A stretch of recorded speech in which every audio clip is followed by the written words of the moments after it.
바울은요 수리아 안디옥 교회의 파송을 받고 이제 선교지로 떠나죠. 갈라디아 지역으로 갑니다. 사진을 좀 보여주시면 키프로라고 하는 구브로 섬을 거쳐서 2년에 걸쳐서 2년 조금 넘게죠. 버가, 이고니온, 루스드라, 더베 등의 지역을 약 한 2250km의 여정을요 복음을 전하기 위해 떠납니다. 우리는 이것을 바울의 1차 전도 여행이라고 말하지요. 이방인들에게 복음을 전하고 그곳에 교회가 없는 곳에 교회가 세워지는 등의 하나님의 놀라운 역사가 바울의 1차 전도 여행을 통해서 일어났습니다. 그런데요 이것만 있었던 것이 아니라 바울이 복음을 전하러 가는 곳곳마다 따라다니는 사람들이 있었어요. 지지자들 또 함께하는 동역자들이면 너무 좋지만 그게 아니라 유대교적 사고를 가지고 있었던 복음에 반대하는 사람들이었습니다. 거짓 교사들이라고 말하는 사람들이 바울을 따라다니면서 복음을 전하지 못하도록 막는 거예요. 어느 정도 막냐면 이고니온이라는 곳에서 보니까요 돌을 던져서 바울을 마치 죽은 것처럼 바울이 기절하게 됩니다. 그 정도로 복음을 전하는 데 있어서 쉽지 않았음을 우리는 알 수가 있는 것이지요. 그래도 바울은 복음을 멈추지 않고 정신을 차린 뒤 그는요 루스드라는 곳에 또 넘어가서 복음을 전하는 하나님께서 주신 이 사도로서의 복음 전하는 자의 사명을 감당하는 모습을 우리는 보게 됩니다. 갈라디아서 말씀은요 바울이 1차 전도 여행이 AD 47년에서 49년에 학자들은 있었을 것이다라고 추측을 하는데 그 이후에 5년이 지난 3차 전도 여행 중간에 쓰여진 서신서 말씀입니다. 어떤 일이 벌어졌는지 이 5년 사이에 바울이 이 갈라디아 지역을 떠난 이후에 그 지역 사회에 있었던 지금의 투르키의 남부 지역에 해당하는 갈라디아 지역에 어려움이 봉착해 있었던 것을 바울은요 듣게 되고 간과할 수 없어서 편지를 써 보내는 것이죠. 오늘과 다음 주만 하면 13번의 갈라디아서 말씀을 이제 강해 설교를 마치게 됩니다. 네, 여러분 아시겠지만 제가 한 달 만에 이 자리에 섰기 때문에 저도 헷갈리더라고요. 무슨 내용을 설교했는지. 그 얘기는 듣는 여러분들은 전혀 기억하지 못할 것이다라는 생각에 다시 한번 특히 또 오늘 6장의 말씀을 이해하려면 앞의 내용을 이해해야만 오늘 본문을 우리가 이해할 수가 있을 겁니다. 그래서 좀 짧게 간단하게 각각의 장의 특징이 뭔지를 좀 설명해 드리고 본문으로 들어가도록 하겠습니다. 갈라디아 지역에 있었던 교회들의 문제가 발생했다는 소식을 듣고 바울은요 이제 편지를 써 보냅니다. 근데 그 문제가 무엇이었냐면 거짓 교사들로 인해 교회가 심각한 어려움에 처해졌다라는 겁니다. 이게 왜 심각하다고 말하냐면 구원과 직결된 문제였기 때문입니다. 바울은요 복음을 전하면서 명확했어요. 너무 쉬웠어요. 예수님을 믿으면 구원을 받는다. 예수님을 통해서 의롭게 된다. 이신득이의 복음의 정수라고 말하는 핵심을 전했습니다. 그런데 문제는 뭡니까?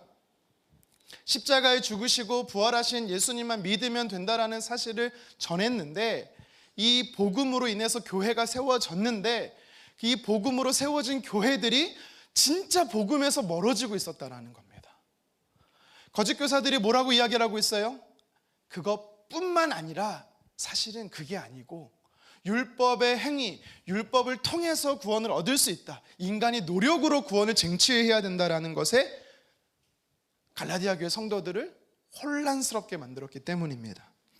아주 바울이 가르친 복음과 대척점에 서 있었던 것이지요. 그래서 갈라디아 지역에 이제 바울은 편지를 써 보내요. 굉장히 화가 나 있었던 것 같아요. 일단 갈라디아 지역에 침투해온 거짓 교사들에게 화가 나 있었을 겁니다. 그들을 쫓아내지 않고 그들을 수용해주고 받아준 거에 대한 분함이 있었던 것 같아요. 성경을 읽어보면. 그런데 사실 저는 성도들에게 바울이 화가 나 있었던 것 같습니다. 왠지 아십니까?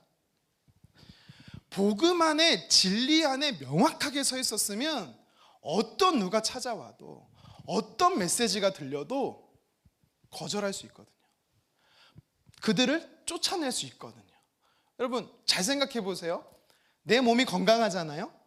그러면 감기 바이러스가 와도 멀쩡하게 그냥 건강합니다. 왔는지도 몰라요. 그런데 문제는 뭐예요? 갈라디아 교회 성도들이 영적 면역력이 사라졌던 겁니다. 다시 말하면 구원의 진리의 복음이 사라졌던 거예요.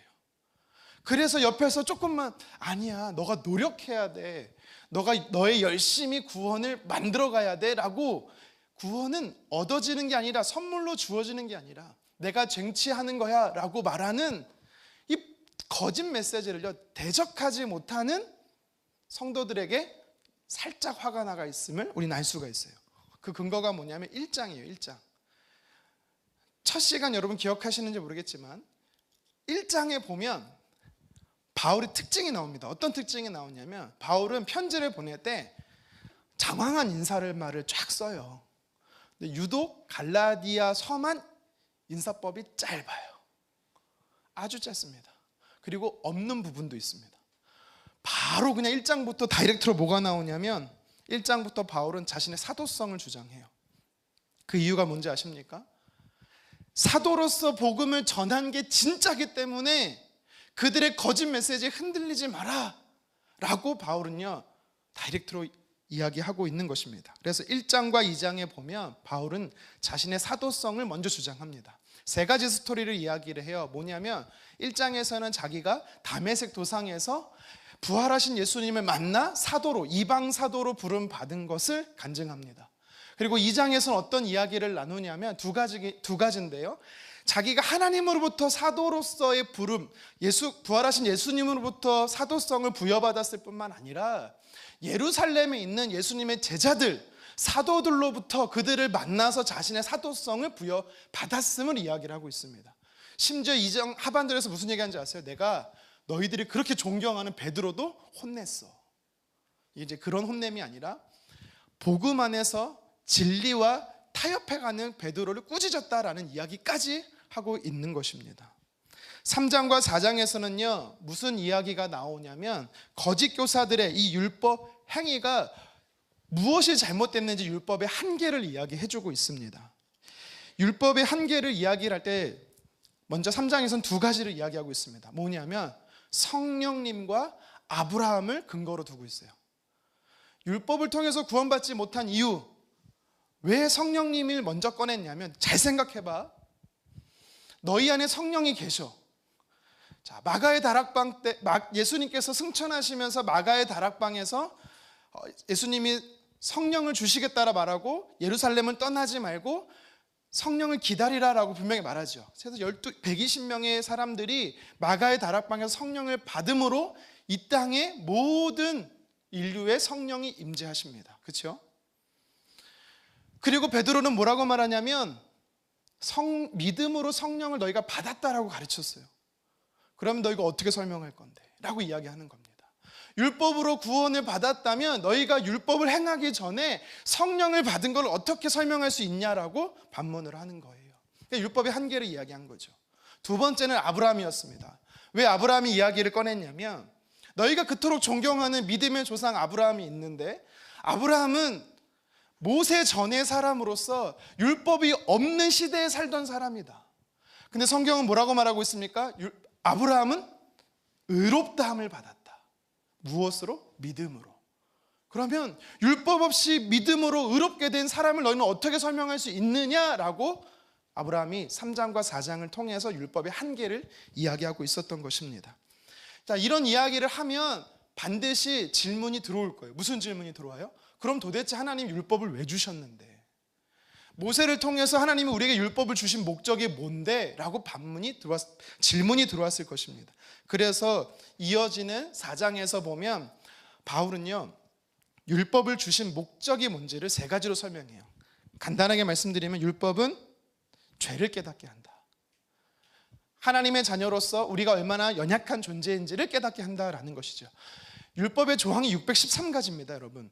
613가지가 아니라 613가지인데 상위 율법만 그만큼 있지 하위 율법은요 10,000가지도 넘습니다. 그럼 뭐가 율법인지를 몰라요. 제사장이나 레위인이나 제외하고, 아니 어쩌면 그들도 잘 모를 수가 있습니다. 그런데 내가 어떤 죄를 짓고 있는지도 모르는데, 그러니까 그거를 통해서 무엇을 가르치는 겁니까? 우리는 죄에 자유로울 수 없는 존재다. 하나님이 꼭 필요한 존재다. 하나님 없이는 살아갈 수 없는 연약한 존재임을 깨닫게 하려고 주신 게 율법이라는 겁니다. 두 번째는 무엇입니까? 율법은 초등교사라는 거예요. 어린아이를 가르치는, 자라기 전에 가르치는 과정 속의 초등교사다. 이전 성경에서 몽학선생이라고 이야기를 하죠. 세 번째는 율법의 준 목적이 뭐예요? 예수님을 향하도록.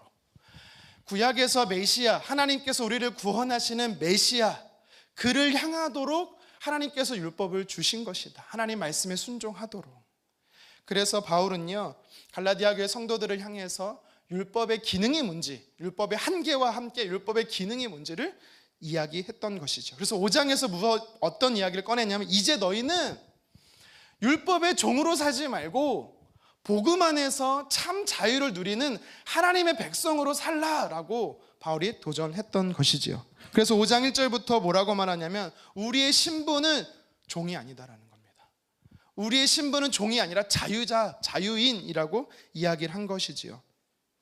그래서 여기서 5장을 통해서 제가 여러분께 나눴던 말씀이 두 가지였어요. 뭐냐면, 우리가 어떻게 복음의 자유함을 누릴 수가 있느냐. 첫 번째가 성령의 인도함을 따라 우리가 복음의 자유함을 누릴 수가 있고, 두 번째는 사랑으로 역사하는 믿음, 이것을 통해서 자유를 누릴 수 있다라고 말씀을 드렸습니다. 성령의 인도함을 받는 것은 지난번에 설교했던, 무려 이제 한 달 전에 했던 설교죠. 7월 첫째 주에 나눴던 육체의 소욕이 아니라 성령의 소욕을 따르는 것이 성령의 인도함을 받는 삶이다. 육체의 소욕은요 19절부터 21절에 나온 15가지의 그런 죄의 항목들이고, 그것을 따르는 삶이 아니라 사랑의 열매라고 말하는 9가지를 추구하는 삶, 예수님의 성품을 이야기하는 거죠. 그것을 추구하는 삶이 성령의 인도함을 받는 삶이다라고 말씀을 드렸습니다. 여기까지 얘기를 드린 거예요. 7분 좀 더 걸렸네요. 이게 이제 11주간 나눴던 설교입니다.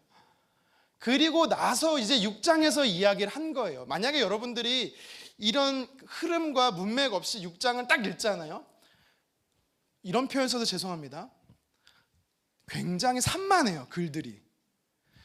막 우후죽순 같은 느낌이에요. 이거 얘기했다가 저거 얘기했다가 저거 딴 얘기했다가 도대체 뭘 얘기하는지 참 이해하기 어렵습니다.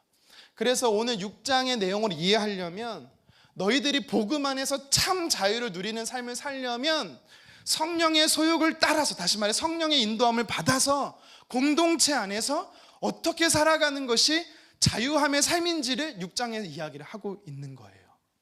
그런데요, 6장은요 바울이 한 가지 패턴을 가지고 있습니다. 제가 사실 이거 연구하느라 어제 그제 계속 오늘 아침까지 힘들었는데요. 도표를 한번 보여주시겠습니까? 이 도표를 알아야 6장을 이해할 수가 있어요. 보세요. 1절부터 10절까지 읽었습니다. 두 가지를 이야기하고 있어요. 바울은 공동체가 함께 할 것, 그러니까 성령 안에서 행하는 삶이 있는데 공동체와 함께 하는 게 있고 개인이 해야 되는 게 있다라고 이야기를 합니다. 잘 보세요. 자, 1절부터 범죄한 자들을 바로잡으라, 이거는 공동체에 한 얘기예요. 그런데 맨 마지막 9절 10절이 또 공동체에 대한 이야기예요.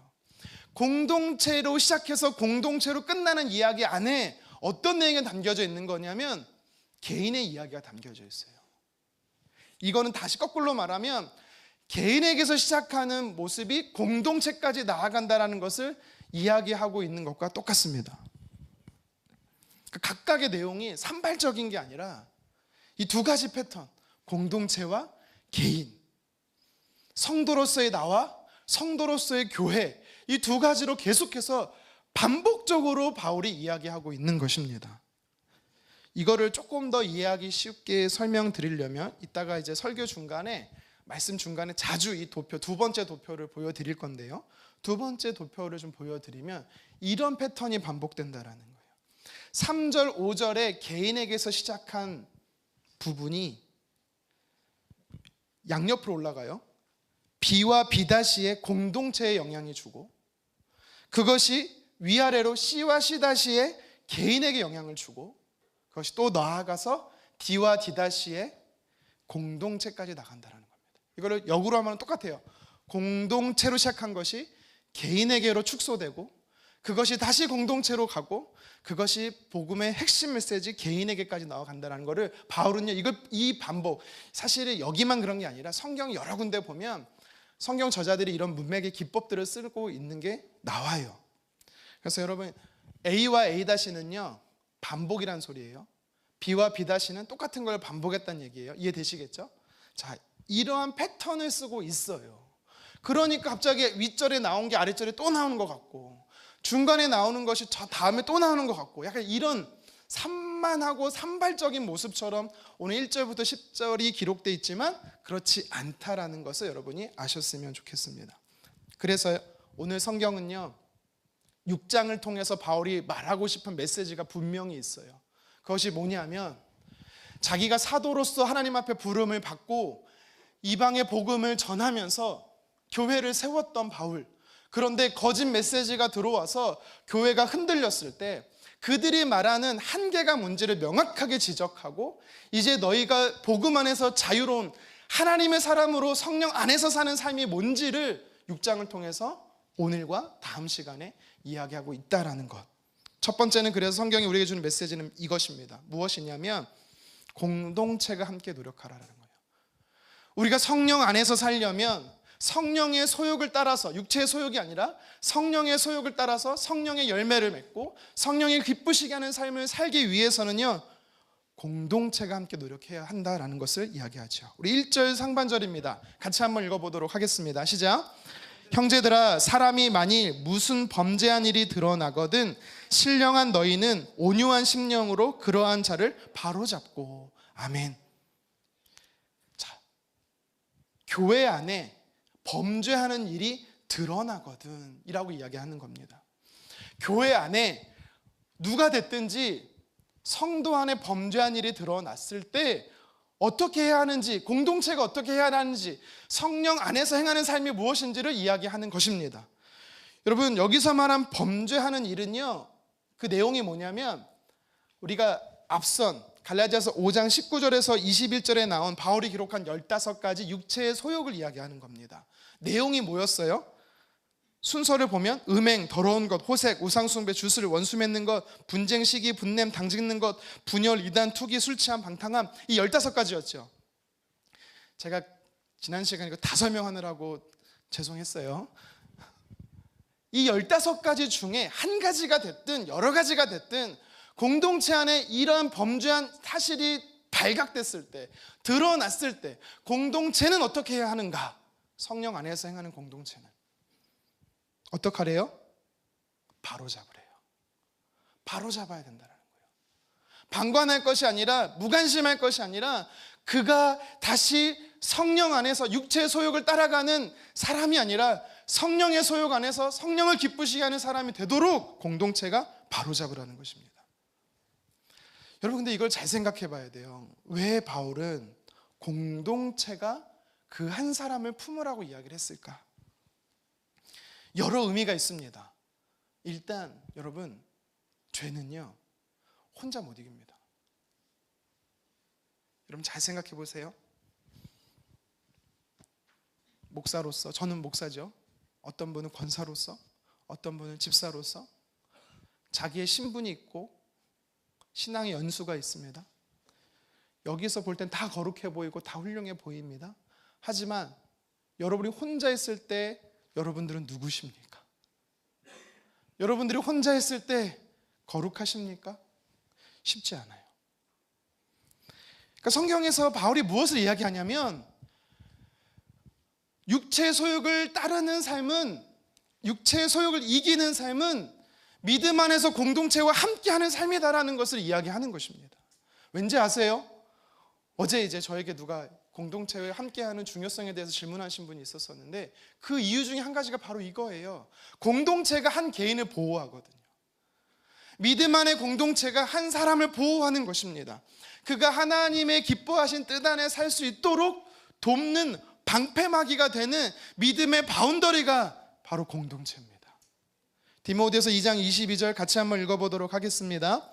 또한 너는 청년의 정력을 피하고 주를 깨끗한 마음으로 부르는 자들과 함께 의와 믿음과 사랑과 화평을 따르라. 아멘. 깨끗한 마음을 부르는 자들과 함께, 공동체를 이야기하는 겁니다. 공동체 안에 있으면, 사실 뭐 교회 공동체가 아니더라도 여러분 잘 생각해 보세요. 다른 사람들이 보고 있는데 막 물건 훔치고 나쁜 짓 할 수 있겠어요? 못하는 겁니다.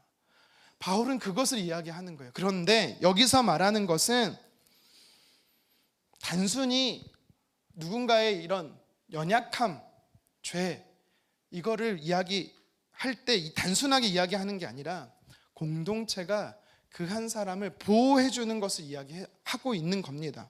그래서 1절에 보면 갈라디아 교회 성도들을 향해서 형제들아 라고 이야기를 하면서, 그는 1절에 또 뭐라고 갈라디아 교회 성도들을 칭하냐면 신령한 너희는,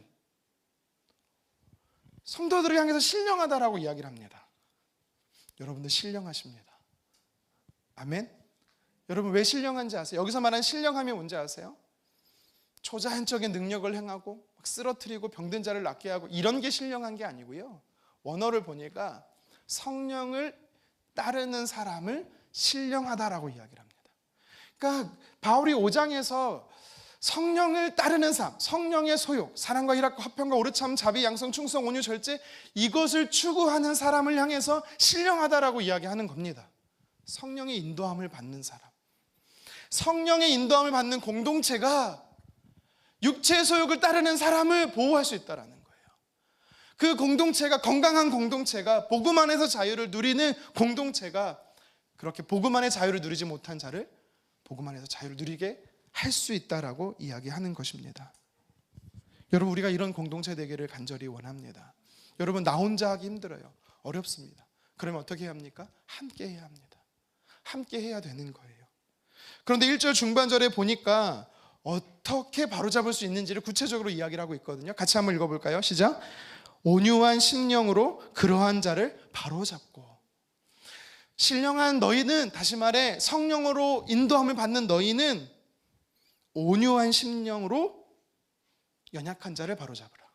여러분, 온유한 심령, 사전적인 의미가 뭐냐면 마음씨가 따뜻하고 부드러운 마음이래요. 저와 같은 마음인 거죠. 저와 같은 사람이 온유한 사람인데, 여러분 근데 여기서 말하는 사전적 의미의 그런 온유가 아니고요, 여기서 말하는 원어의 온유한 심령은요, 겸손한 마음을 이야기하는 거거든요. 그럼 무엇이 겸손한가?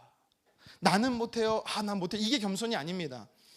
성경에서 대표적인 겸손의 사람을 말하면 구약에는 모세가 있고요, 신약에는 예수님이 있습니다.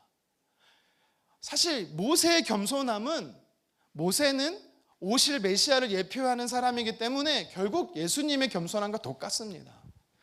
모세를 통해서 하나님께서 이렇게 말해요. 민수기 12장 3절입니다. 같이 한번 읽겠습니다.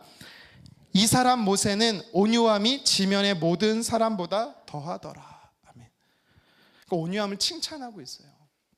여러분, 우리는 모세의 온유함을 품어야 됩니다.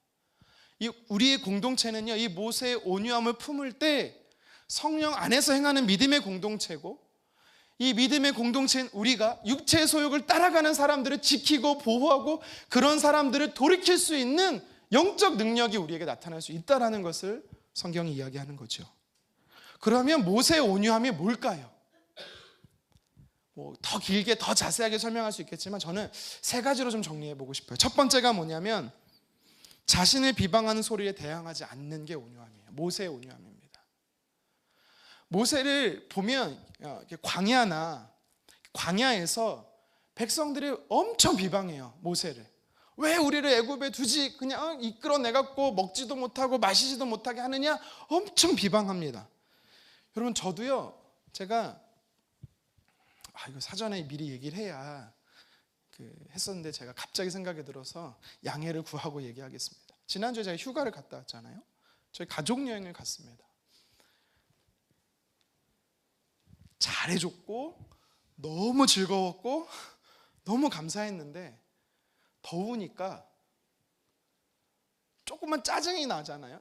조금만 그 불평의 언어가 나오면 제가 어떻게 할게요? 괜찮아, 이렇게 품어줘야 되는데 저도 막 짜증이 나는 거예요. 그러려고 따라왔어! 라고 말하고 싶은 마음이 여기까지 올라오는 거죠. 뭐 실수만, 뭐 별거 아닌 실수예요. 뭐 흘렸거나 뭐 떨어졌거나 이런 실수해도 그냥 치우자, 뭐 제가 먼저 나서서 치워주면 되는데 꼭 너는 딱 저렇더라 이렇더라 막 비방하게 되는 거예요. 누가 했어 이거? 누구야? 그 찾아서 뭐 하려고요? 누가 했는지 알면 뭐가 바뀝니까? 모세의 가족이었던 형이었던 아론, 또 누나였던 미리암, 광야에서요 구스 여인과 결혼한다라는 사실을, 그러니까 아프리카 여인과 결혼한다는 얘기를 듣고 네가 그러고도 리더야? 네가 그러고도 하나님의 사람이야? 막 따져 묻습니다. 이때요 여러분, 존재에 대한, 정체성에 대한 공격이 들어오잖아요. 흔들립니다. 무슨 말인지 알겠어요? 이해되세요? 당신이 아버지야? 당신이 어머니야? 당신이 권사야? 우린 장로님이 없죠. 당신이 장로야? 그러면 바로 흔들립니다. 근데 모세는 어떻게 합니까? 일단 대항하지 않습니다. 일단 대항하지 않아요. 성경에 보세요. 바울이 대항하는 그들과 싸웠다란 본문이 안 나옵니다.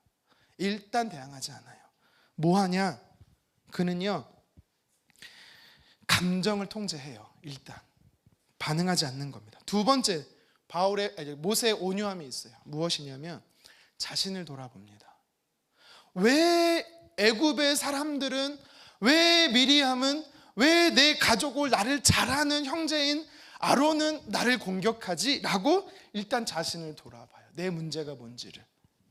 그리고 묵묵히 참아냅니다. 그리고 세 번째가 더 중요한데요, 모세의 온유함이 뭐냐면 하나님의 뜻을 기다립니다. 말이 좋아 뜻을 기다리는 거죠. 하나님께 징계를 맡겨드려요. 그러니까 엎드려 기도하는 겁니다. 항상 모세의 반응이 누가 공격하면 엎드려요. 누가 비방하면 엎드려요. 누가 시비를 거면 엎드려요. 신약 성경의 예수님을 보십시오. 나는 마음이 온유하고 겸손하다. 구약의 모세의 모습이 예수님의 모습이었다라는 것입니다. 예수님이 골고다 언덕에 십자가를 지고 올라갈 때 예수님을 향하여 돌을 던지는 자에게 누구야 돌 던진 자, 나와. 누가 나를 향해서 침 뱉는 거야. 심지어 십자가에 달렸을 때 예수님 혼자 달린 것이 아니라 양쪽에 함께 달린 사람들이 있었는데, 예수님은 그래도 잘못이 없이 십자가에 달리셨잖아요. 양쪽에 있는 사람들은 사실 정치범이기도 하고 사형수들인데 누가 못 묻은 사람이 못 묻은 사람을 나무란다고 예수님을 향해서 막 비방합니다. 그때도 예수님은 아무 말씀 없으십니다. 여러분, 성경이 우리에게 공동체 안에서 한 사람을 변화시키고 연약한 자를 품을 수 있는 방법에 대해서 이야기하는 겁니다. 그것이 성령을 따라 살아가는 성령 안에서 믿음의 삶이다라고 이야기를 해요. 그게 뭐예요? 겸손한 마음이에요. 겸손함으로 그를 품어주라는 겁니다.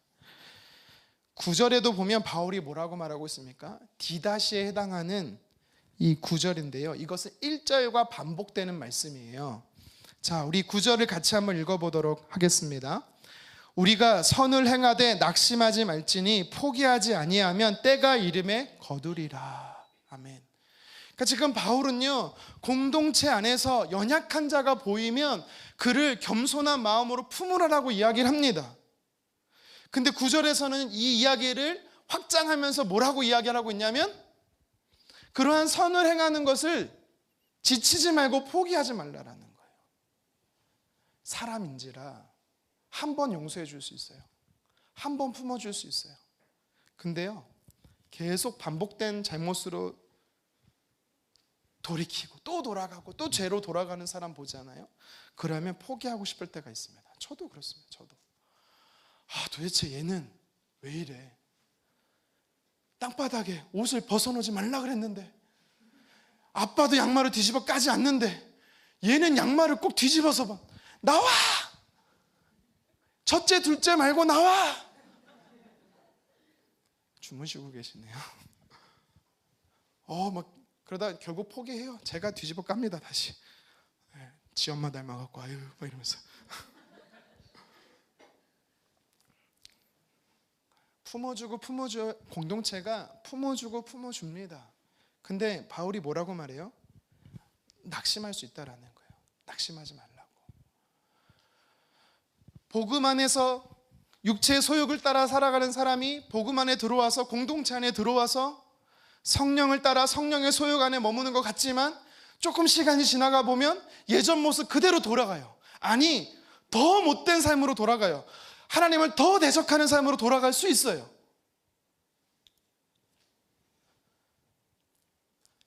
또 데리고 옵니다. 또 돌아가요. 여러 번 반복하잖아요. 아우 됐다, 그냥 살아라. 그렇게 하나님이 너를 긍휼히 여기면 돌아오겠지. 바울은 그러지 말라라는 겁니다. 낙심하지 말래요. 여러분, 공동체가 함께 해야 됩니다. 그래서 함께 해야 되는 거예요. 혼자 하면 어렵거든요. 힘들거든요. 못하거든요. 그러면서 교회 안에 공동체적으로 함께 노력해야 하는 것을 한 가지 더 이야기를 하고 있습니다. 그것이 뭐냐면 서로 짐을 지라라는 거예요. 우리 2절인데요. 우리 2절 말씀 같이 한번 읽어보도록 하겠습니다. 시작. 너희가 짐을 서로 지라 그리하여 그리스도의 법을 성취하라. 이건 아까 도표에 보면 C에 해당하는 부분이에요. 공동체가 성령 안에서 행하는 삶, 성령의 소욕을 따라갈 때 이 공동체는 나타나는 모습이 뭐냐라고 이야기를 하면서 서로의 짐을 서로 진다라는 것입니다. 이게 사랑으로 역사하는 믿음의 모습인 겁니다.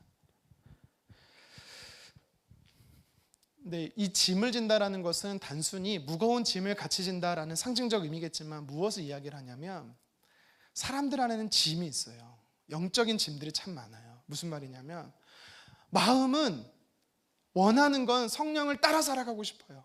성령의 소욕을 따라 살아가고 싶은데 지식적으로 알거든요. 근데 삶의 현실이 너무 무거워서 육체의 소욕대로 살아가는 연약한 사람들이 있다라는 것을 이야기를 합니다. 재정의 문제, 건강의 문제, 자녀의 문제, 현실적인 이런 문제가 너무 많아서 성령 안에서 공동체 안에 살고 싶지만, 믿음 안에 살고 싶지만 그러지 못하는 짐진 자들이 너무 많다라는 거예요. 그들을 그래서 공동체가 품어주라고 이야기를 하는 것입니다. 여러분, 공동체가 그래서 더 필요해요. 점점점 개인 중심이 되어가는 이 시대 사회일수록 우리에게 필요한 것이 공동체입니다. 근데 이름이 뭐예요? 전화번호 뭐예요? 노래하는 거 아닙니다. 관심을 잘 안 가져요. 그렇지 않습니까? 제가 한번 어떤 이제 여기 계신 분 중에 한 분이 저한테 이제 한 얘기라 제가 실명을 밝히지 않는데 우리 교회는 좀 무관심한 것 같습니다. 서로에게 그러더라고요. 그러니까 서로에게 관심이 좀 별로 없는 것 같아요. 그래서 제가 이제 돌려 얘기를 했죠. 아마 코로나로 인해서 서로에게 관심 갖는 게 조금 조심스러운 것 같습니다. 제가 봐도요, 무관심해요. 네, 작은 교회가 큰 교회 흉내내고 있죠. 작은 교회가 대형 교회처럼 흉내내고 있어요. 관심이 없어요. 근데 우리 교회만의 문제는 아닌 것 같아요. 가족 간에도 관심이 없어져요. 형제 간에, 사촌 간에도 관심이 많이 없어져요. 여러분, 교회 안에 아파하는 사람이 있습니다. 아파하는 사람이 있어요. 육신에 아픈 사람, 정서적으로 아픈 사람, 건강하지 못한 사람이 있습니다. 재정적으로 어렵고 힘든 사람이 있습니다. 근데 관심이 없어요. 소그룹 안에 옛날에는요, 멀리까지 가지 않더라도요, 형제가 몇 명이고 숟가락이 몇 개고 뭘 좋아하고 관심이 뭐고, 순장이 리더이셨던, 이렇게 말하면 또 우리 지금 순장님이 그렇게 안 한다는 뜻이 아니라 다 알았어요.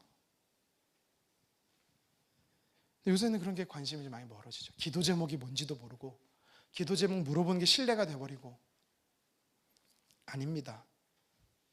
서로 짐을 지라라고 이야기를 하고 있습니다. 여기서 말한 서로의 짐을 진다라는 것은 아픔과 상처와 연약함들을 나의 아픔으로 품으라는 것입니다. 여러분, 긍휼이라는 단어가 있어요.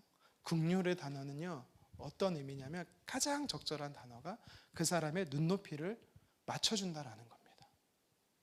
어른이 어떤 아이의 눈높이를 맞춰주는 것, 어떻게 맞춰줘야 됩니까? 물론 아이를 안아서 눈높이를 맞출 수도 있겠지만 무릎을 꿇고 그 아이의 키에 맞춰서 눈높이를 맞춰줘야 됩니다. 이게 긍휼입니다. 우리 안에, 우리 소그룹 안에, 교회 안에, 선교회 안에 아픈 분들이 있습니다. 여러분, 성령 안에서 행하는 삶은요, 공동체가 함께 그 사람을 짐을 져주는 것입니다. 그래야 함께 울고 함께 웃을 때 2절 하반절에 그리스도의 법이 완성된대요. 여기서 말하는 그리스도의 법이 뭐예요?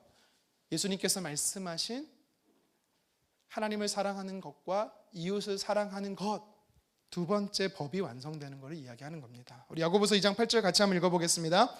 너희가 만일 성경에 기록된 대로 내 이웃 사랑하기를 내 몸과 같이 하라 하신 최고의 법을 지키면 잘하는 것이거니와. 아멘. 공동체가 서로 함께 짐을 져주는 것, 이것이 이웃사랑의 실천인 것이죠. 다시 한번 도표를 보여주시겠습니까? 두 번째 도표를 보여주시겠습니까? C에 해당하는 서로의 짐을 지는 공동체의 모습이 C- 한 번 더 설명되고 있어요. 6절입니다. 우리 6절 말씀 같이 한번 읽어보도록 하겠습니다. 시작. 가르침을 받는 자는 말씀을 가르치는 자와 모든 좋은 것을 함께 하라. 아멘. 여러분, 이 말씀만 가지고 설교하는 분을 제가 봤거든요. 이 본문을 어떻게 가르치냐면, 여러분, 그래서 목회자를 잘 섬겨야 합니다. 말씀을 가르치는 목사를 여러분이 섬겨야 복을 받습니다. 할렐루야. 아멘 안 해요? 물론 여기서 옛날에 왜 이거 가지고 그렇게 설교했는지는 잘 모르겠지만, 여기서 바울이 말하는 거는 교회 목회자를 잘 섬겨라, 그걸 얘기하는 게 아닙니다. 아까 말한 대로 2절에서 서로의 짐을 지라라고 이야기를 했습니다. 여기서 서로의 짐을 지는 모습이 조금 더 구체적으로 어떻게 나타난 거냐면 6절에 교회 안에서 가르치는 자, 물론 목사도 가르치는 자, 교사도 가르치는 자지만 교회 안에서 헌신과 섬김과 수고로 교회를 세워가는 자, 다시 말하면 여러분, 교사가 될 수도 있고요, 순장님이 될 수도 있고요, 선교 임원이 될 수 있고요, 그렇게 헌신하고 수고하는 자가 있을 때 짐을 같이 지라는 겁니다. 여기서 그들과 같이 짐을 지는 방법이 뭐겠어요? 잘한다고 격려해 주는 거예요. 수고했다고 칭찬해 주는 겁니다. 내가 먹을 것이 있으면 하나 더 나눠주는 겁니다. 격려가 서로의 짐을 져주는 것과 똑같습니다. 바울은 그걸 이야기하는 겁니다. 물질적인 영역뿐만 아니라 영적인 영역에서도 서로의 짐을 져주는 것, 이것이 성령 안에서 행하는 공동체의, 성령 안에서 행하는 이 공동체의 모습이다라고 이야기하는 겁니다. 여러분, 축복합니다. 저와 여러분들이 성령의 소욕을 따라 삶으로 인해서, 성령의 열매를 맺히는 삶을 추구함으로 인해서 공동체 안에 하나님께서 회복시키시고 사람을 살리는 그런 역사와 은혜가 나타나는 믿음의 공동체 되기를 주님의 이름으로 축원합니다. 한 가지 더 오늘 바울이 오늘 성경을 통해 주는 메시지가 있습니다.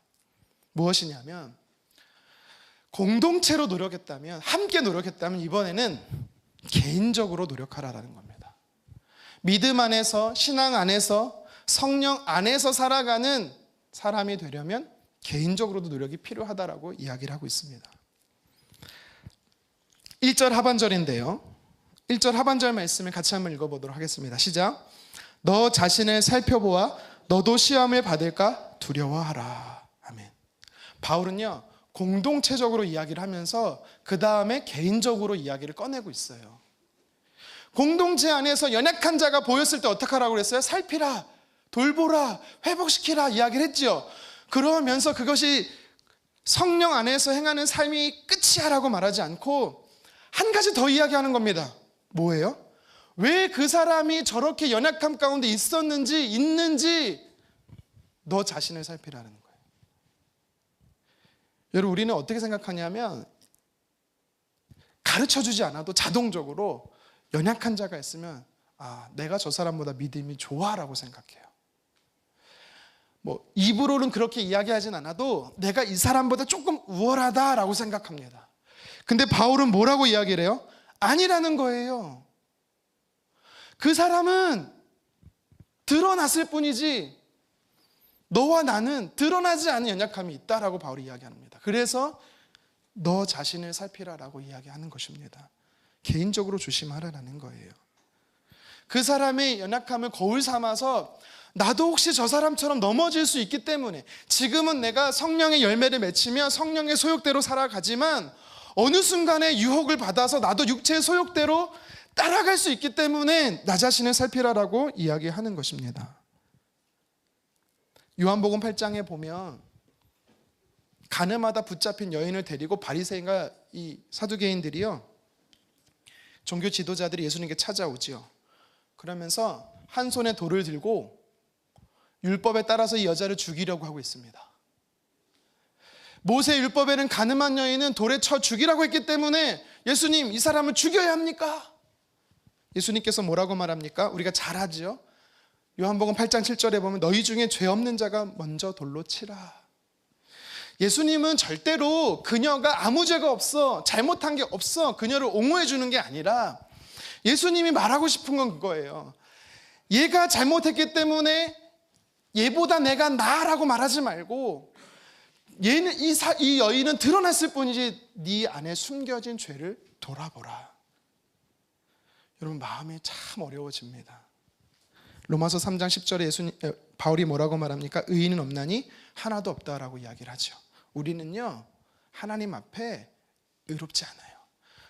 의인으로 칭함을 받은 거지, 의인으로 영적으로 태어난 거지, 노력해서 의인된 사람은 아무도 없습니다. 그래서 도표를 다시 한번 보여주시면 1절 하반절, 이 반복되는 너 자신을 돌아보라라는 이것이 C가 7절에 8절 이 두 절인데요, 이렇게 표현되고 있어요. 우리 7절만 한번 읽어보도록 하겠습니다. 시작. 스스로 속이지 말라. 하나님은 업신여김을 받지 아니하나니 사람이 무엇으로 심든지 그대로 거두리라. 아멘. 무슨 말이에요? 속이지 말라라는 거예요. 너 자신을 속이지 말라라는 겁니다. 우리가요, 속을 수 있대요. 속일 수도 있지만 속을 수도 있대요. 뭐라고요? 나는 되게 거룩한 사람이야. 나는 완벽한 사람이야. 나는 저 사람보다 우월한 사람이야. 스스로 속인다라는 거예요. 속이고 있는 것도 모른다라는 겁니다. 근데 하나님은요, 업신여기지 않는다. 예전에는 성경으로 만홀히 여김을 받지 않는다고 말해요. 속지 않는다라는 겁니다. 사람은 심은 대로 거둔대요. 이걸 이제 다른 걸로 적용해서 이렇게 말하지만 바울이 여기서 말한 심은 대로 거둔다라는 것은 성령의 소욕을 심는 사람은 성령의 열매를 맺는다라는 것이고, 육체의 소욕을 심는 자는 육체의 죄를 열매를 맺는다라는 것을 이야기하는 겁니다. 그래서 너 자신을 돌아보아. 스스로를 돌아보아. 내가 지금 무엇을 심고 있는지, 혹시 이 사람처럼 내가 육체의 소욕을 심고 있지는 않는지 돌아보라라는 겁니다. 여러분, 저와 여러분들은 무엇을 심고 있습니까? 저와 여러분들은 성령의 소욕을 심는 자 되기를 간절히 원합니다. 그래서 성령의 열매가 많이 맺히기를 다시 한번 주님의 이름으로 축원합니다. 바울은요, 성령 안에서 행하는 삶을 이야기하면서 공동체적으로 노력해야 되지만 개인적으로도 노력해야 된다고 이야기를 해요. 그러면서 돌아보라라고 이야기를 해요. 또 한 가지 이야기를 하는 게 있어요. 자, 도표를 다시 한번 좀 보여주시면 4절입니다. 4절. 자, 같이 한번 읽어보도록 하겠습니다. 시작. 각각 자기 일을 살피라. 그리하면 자랑할 것이 자기에게는 있어도 남에게는 있지 아니하리니. 아멘. 사실 이게 이런 패턴을 가지고 성경을 보지 않으면 이해하기가 되게 어려워요. 이게 그냥 쭉 읽다 보면은. 바울이 이번엔 또 무엇을 이야기하는 거냐면, 자기 일을 살피라고 했잖아요. 첫 번째 뭘 살피라고 그랬어요? 저 사람과 같은 육체로 심는 모습이 내 안에 있는지를 살피라고 했어요. 이번에는 4절에서 뭘 살피라고 말해요? 자랑할 것이 있는지 살피래요. 이게 무슨 말이냐면, 이게 어떤 의미냐면, 여러분 개인적으로 자랑할 거 있어요. 만약에 우리 자녀들이 아빠, 엄마, 저 이번 시험에 90점 맞았어요, 100점 맞았어요. 자랑할 수 있어요, 없어요? 여러분 나쁜 거 아닙니다. 자랑할 수 있는 거예요. 그래서 바울은 4절에 자랑할 것이 자기에게는 있다라고 이야기하는 겁니다. 근데 문제는 뭐냐면 남에게는 있지 않다라고 이야기를 하는 거예요. 이게 과도하게 자랑하지 마라 이런 의도가 아니라, 돈 내고 자랑하면 돼요. 남에게 자랑해줘. 너무 기쁜 일이 생겼어. 손주가 태어났어. 우리 손주 너무 이뻐. 그럼 이뻐요. 이쁘면 칭찬해 줄 수 있잖아요. 격려해 줄 수 있잖아요. 그러니까 이거를 이야기하는 게 아니라, 여기에 남에게 자랑할 것이 없다는 뜻이 뭐냐면, 사람이 간과하고 간사한 게 뭐냐면, 내 안에 있는 일을 자랑하면서 뭐라고 말하는지 알아요? 너는 없지. 나는 할 수 있는데 너는 못할걸? 왜 그렇게 비교하는지 모르겠어요. 바울이 이걸 얘기하는 거예요. 자기를 높이면서 남을 무시하고 상대방을 경멸하고 상대방을 미워하게 하는 이거를 하지 말라라는 겁니다. 여기서 말, 왠지 아세요? 실족해하고 그것이 죄짓게 하는 통로가 되기 때문입니다. 지금 바울은 이거를 이야기하고 있는 것입니다. 나만 옳고 너는 틀려. 나만 할 수 있고 너는 못해. 이런 교만함에 대해서 하지 말라라는 겁니다. 자신을 돌아보라는 거예요. 그걸 돌아보라는 겁니다. 다니엘서 4장 30절에 보면 바벨론 왕 느부갓네살이 나와요. 느부갓네살 왕이 자기가 만든 성을 보면서 스스로 이렇게 자화자찬합니다. 우리 같이 한번 말씀 읽어보도록 하겠습니다. 시작. 나 왕이 말하여 이르되 이 큰 바벨론은 내가 능력과 권세로 건설하여 나의 도성으로 삼고 이것으로 내 위엄의 영광을 나타낸 것이 아니냐 하였더라. 더니 아멘. 내가 했어. 넌 못하지. 이 세상에 너희는 아무도 못해. 이 말이 나오자마자 32절에 어떤 일이 벌어진지 아십니까? 하나님께서 징계를 내려요. 사람에게 쫓겨서 들짐승과 함께 거하게 하는 그런 징계를 내리십니다. 교만은 패망은 선봉이에요. 넘어짐의 앞잡이에요. 하나님의 사람을 무시하고 하나님의 사람을 경멸하고 하나님의 성품을 지닌 사람을 그렇게 과도하게 대하는 걸 하나님 기뻐하지 않는다라는 겁니다. 잘한 게 있으면 잘함으로 인정해주고, 칭찬한 게 있으면 잘했다라고 인정해 주십시오. 또 내가 잘한 게 있으면 나 좀 잘했는데 칭찬 좀 해줄래? 서로 하나님의 영광 올려드리는 거예요. 엄밀히 말하면 여러분, 내가 누리고 있는 것, 내가 소유하고 있는 것, 내가 잘해서 가지고 있는 게 아무것도 없습니다. 하나님이 주신 은혜입니다. 내가 어떤 일에 최선을 다해서 그에 대한 좋은 결과를 냈습니까? 하나님께서 도와주시지 않으면 그런 결과가 나오지 않습니다. 여러분, 그래서 우리는 남에게 자랑할 것과 칭찬받을 일이 있으면 먼저 하나님 앞에 감사하는 저와 여러분 되었으면 좋겠습니다. 말씀을 좀 정리하겠습니다. 바울은 갈라디아 교회 성도들을 향해서 5장부터 율법의 종노릇 하지 마. 너희는 복음 안에서 참 자유를 소유한 하나님의 사람들이야 라고 강조하고 있어요. 복음 안에서 참 자유를 왜 누리지 못하냐? 너희는 누릴 수 있어. 육체의 소욕을 따르지 말고 성령의 소욕을 따라. 그렇게 5장을 정리하며 6장을 시작하고 있는 겁니다. 복음 안에서 자유한 사람은 두 가지의 모습이 있어야 돼요. 오늘 바울은 무엇을 이야기하고 있습니까? 공동체적으로 노력하라라고 이야기를 하고 있습니다. 우리 교회도 갈라디아 교회와 같은 공동체적으로 노력하는 모습이 있기를 간절히 원합니다.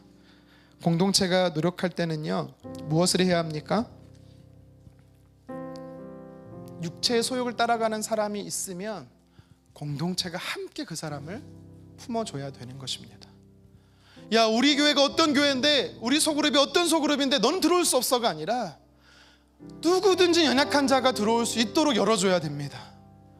그가 말씀에서 회복될 수 있도록, 그가 성령의 뜻 안에서 살아갈 수 있도록 여러분, 우리는 품어줘야 됩니다. 낙심하지 마십시오. 계속해서 노력하는데 안 될 수 있어요. 낙심하지 마십시오. 때가 되면 하나님께서 거둔다라고 분명히 말씀하고 있습니다. 그리고 공동체적으로 함께 하는 것에 대해서 이야기를 했습니다. 무엇입니까? 짐을 함께 나누시라라는 것입니다. 육체적으로 아픈 짐들이 많이 있어요. 복음 안에서 신앙 안에 살아가고 하지만 세상 염려, 걱정, 근심, 고민이 너무 많아서 세상 짐 속에 억눌린 자들이 너무 많습니다. 여러분 함께 져줘야 됩니다. 공동체가. 그리고 공동체가 함께 짐을 지는 것은 그런 아픔도 함께 지지만 교회 안에서 잘하고 있고 수고하고 있고 최선을 다하는 가르치는 자의 역할을 하고 있는 사람을 격려해 주는 겁니다. 칭찬해 주는 거예요. 순장님 최고예요. 성교회 임원분들한테 그만 좀 연락하세요. 안 갈 거라니까요. 이러지 마시고, 저는 한 번도 참석 안 함에도 불구하고 늘 잊지 않으시고 기억해 주시고 문자 주시고 못 도망가도록 막아주셔서 감사하다고 정말 열심히 한다고 격려해 주시고, 이번 여름 사역 하면서 오고 가면서 저도 많이 봤거든요. 비에 온몸을 다 젖으셨어요. 이게 땀인지 빈지 사실 이런 생각이 들더라고요. 저분은 왜 저걸 섬기고 있을까?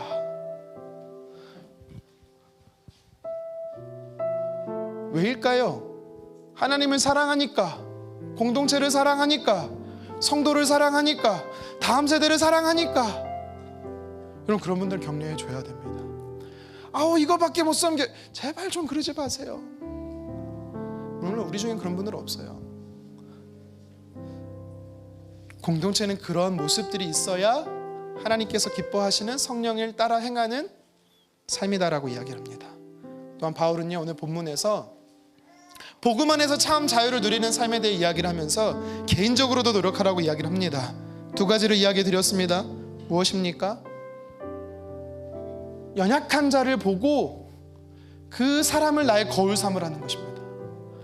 그 사람에 있는 육체의 소욕을 따라가려는 삶이 혹시 내 안에도 있지 않는가?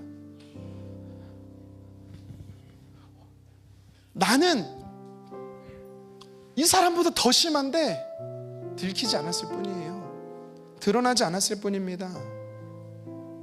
그래서 반면교사 삼아서 돌이켜야 됩니다. 하나님 기뻐하시는 삶으로 돌이켜야 합니다. 성령의 열매를 심어야 되는 것입니다. 개인적으로 노력하라 하면서 성경은 무엇을 이야기하고 있습니까? 교만하지 말라는 겁니다. 겸손하라는 겁니다. 기쁜 일 있으면 기뻐해야 되는 건 맞아요. 자랑할 일 있으면 해도 됩니다. 근데 누군가를 나보다 낮추고 경멸하는 것 하나님께서 원하지 않는다라고 이야기를 하고 있습니다. 이렇게 개인적으로나 공동체적으로 행하는 삶, 이것이 바로 복음 안에서 자유함을 누리는 자의 삶이고 성령의 소욕을 따라 살아가는 구체적인 삶의 모습이다라고 바울이 이야기해 주고 있는 것입니다. 여러분, 완벽할 수 없고 완전할 수는 없지만 저와 여러분들은 오늘 성경이 이야기하는 개인적인 노력과 공동체의 노력을 함께 하기를 주님의 이름으로 축원합니다.